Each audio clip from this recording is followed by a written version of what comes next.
The overall goal of this protocol is to show how to construct and screen mutant libraries in Saccharomyces cerevisiae for directed evolution experiments. This method can help answer key questions in library creation in yeast for focused directed evolution experiments, such as how to design overlapping areas for in vivo assembly and cloning. The main advantage of this technique is its simplicity and robustness, since in just one transformation step, smart mutant libraries with good quality can be designed.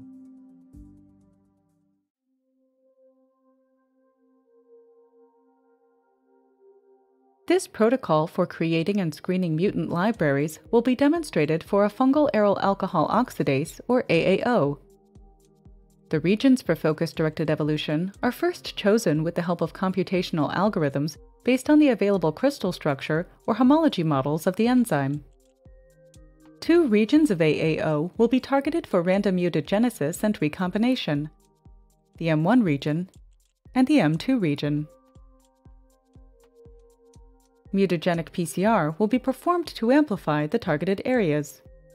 To promote in vivo splicing in yeast, overlapping areas between segments of approximately 50 base pairs each will be created by superimposing PCR reactions of the defined regions.